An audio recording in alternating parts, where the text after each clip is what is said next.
Bueno, vamos a empezar entonces a hablar del páncreas como glándula endocrina.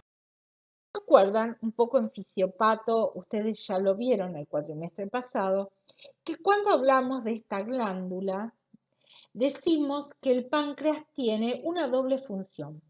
Por un lado, tiene una función exócrina que está dada por la síntesis y liberación del jugo pancreático, que se producen los acinos pancreáticos. Ahí ven arriba a la derecha lo que es un acino, cómo está conformado. Y por otro lado tiene una función endocrina que está dada por la síntesis de hormonas. Básicamente las hormonas que produce el páncreas regulan el metabolismo de la glucosa.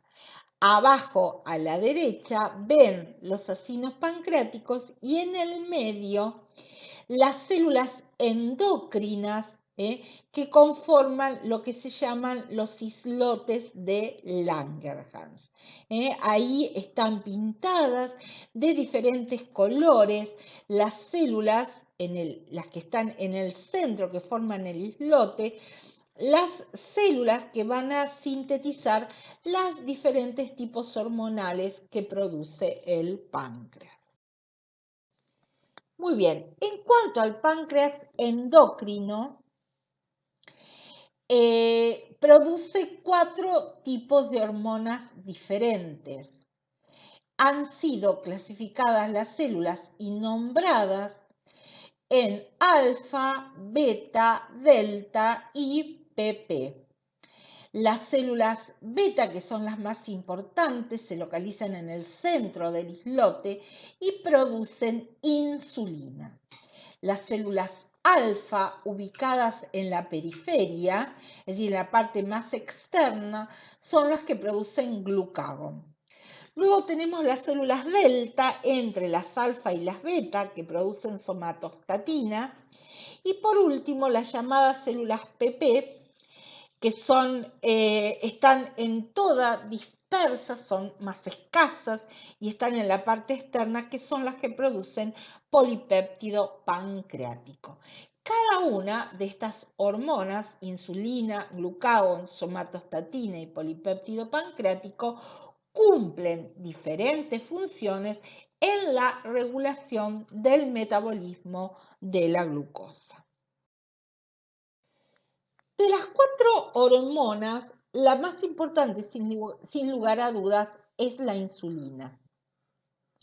La insulina es una proteína de bajo peso molecular producida por el páncreas endocrino y formada por 2 cadenas de aminoácidos. Se sintetiza dentro de la célula beta pancreática como una proinsulina, como una molécula más grande que va a ir rompiéndose hasta obtener lo que es la insulina madura. Como insulina madura es secretada a la circulación general, vive en el plasma, tiene una vida media entre 3 y 5 minutos y va a ir a actuar a sus tejidos blancos, uniéndose a receptores que están en la superficie de sus células blancas. Acá ustedes tienen la estructura de la insulina. La insulina está formada por 2 cadenas polipeptídicas unidas por puente disulfuro. Nuevamente, la insulina es una hormona que tiene bajo peso molecular, por lo tanto es una molécula pequeña. ¿Para qué nos sirve la insulina? Dijimos, el primer concepto que tenemos es que regula el metabolismo de la glucosa. ¿Cuál es su efecto metabólico? Favorecer la captación, el almacenamiento y el uso de la glucosa por parte de los tejidos. Los tejidos más importantes donde va a actuar la insulina son el músculo, el hígado y el tejido adiposo. Entonces, el concepto que nosotros tenemos que tener es que la insulina, dado el efecto que va a ejercer, que es de permitir el ingreso de la glucosa a la célula, nosotros decimos que es hipoglucemiante. Disminuye la glucosa en sangre, disminuye la glucemia. ¿Por qué? Porque gracias a la insulina, la glucosa va a entrar a la célula. También adentro de la célula, el efecto que va a tener cuando la insulina se une a su receptor en el interior de la célula, el efecto va a ser aumentar la síntesis de glucógeno. Por eso decimos que promueve la glucógenogénesis.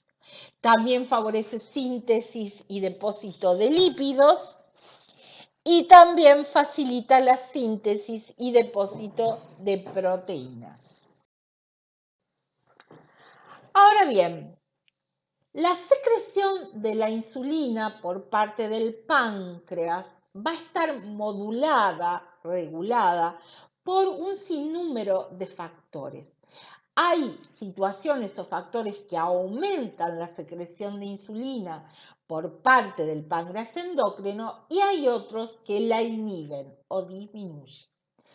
Por ejemplo, el efecto más importante para que el páncreas sintetice insulina es el aumento de la glucemia.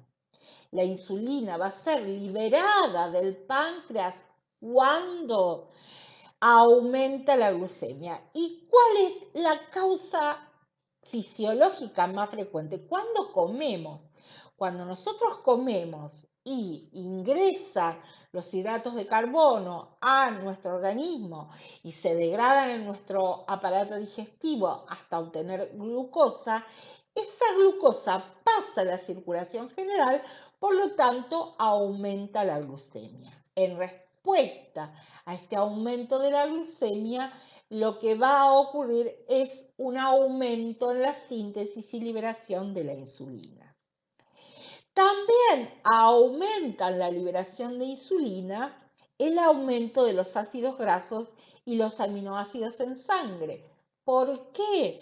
Porque nosotros dijimos que el efecto adentro de la célula de la insulina es aumentar la lipogénesis y la síntesis proteica. Por lo tanto, entonces, al aumentar tanto los ácidos grasos como los aminoácidos, estos van a entrar a la célula y por efecto también de la insulina se va a producir síntesis de lípido y síntesis de proteínas. También aumentan la secreción de insulina hormonas gastrointestinales. Algunas ya las vimos, las vieron ustedes en Fisiopato el cuatrimestre pasado,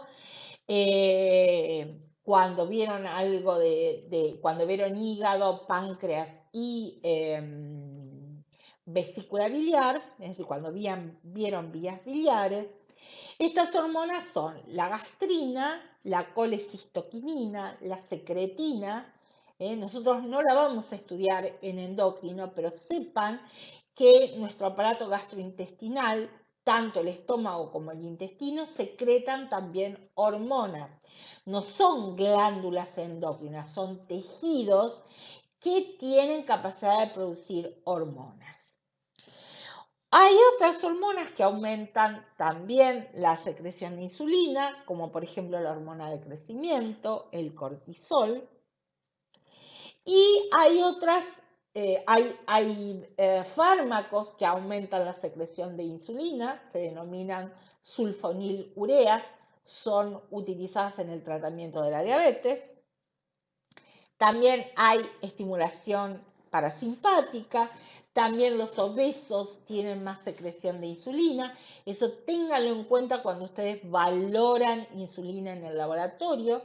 Los obesos tienen mayor producción de insulina y obviamente los resistentes a la insulina también tienen mayor producción. ¿Quiénes disminuyen, inhiben la síntesis y liberación de la insulina? Obviamente, cuando baja la glucosa. ¿eh? Si la glucosa está baja en sangre, esto es un estímulo, más que un estímulo, es un factor inhibitorio de la síntesis y la liberación de insulina. El ayuno inhibe la liberación de insulina.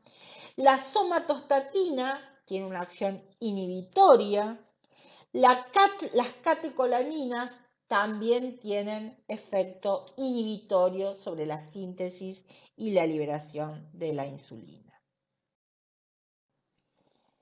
Muy bien, la otra hormona es el glucagón. También es un polipéptido de bajo peso molecular.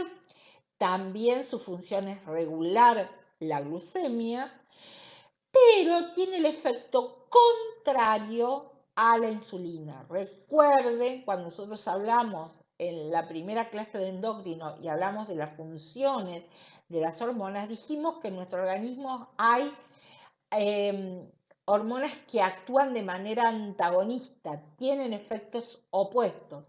Y dijimos, el ejemplo típico es la insulina y el glucagón. La insulina tiene como función disminuir la glucemia, el glucagón tiene como función aumentar la glucemia. Se incrementa con el ejercicio y también cuando hay aumento de los aminoácidos. En general, decimos que la función que tiene es aumentar la glucemia. ¿Y cómo logra el glucagón aumentar la glucemia? Bueno, básicamente su acción es a nivel hepático.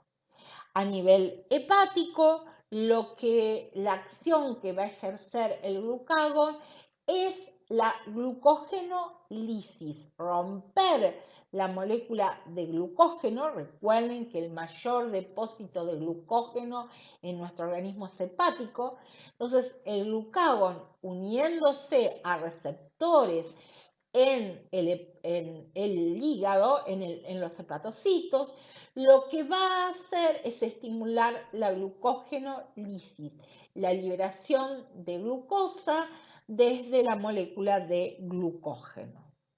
Y por otro lado, estimula también la neoglucogénesis, es decir, la síntesis de glucosa en el interior del hepatocito. A través de ambos procesos, ya sea la glucógenolisis y la neoglucogénesis, el efecto neto es sintetizar glucosa y esa glucosa pasarla a la circulación y de esa manera aumentar la glucemia.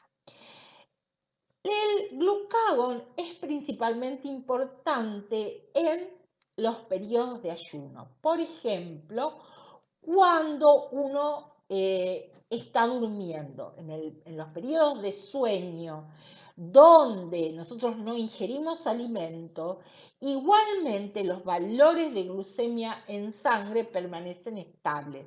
¿Gracias a qué? Bueno, gracias a la acción del glucagón.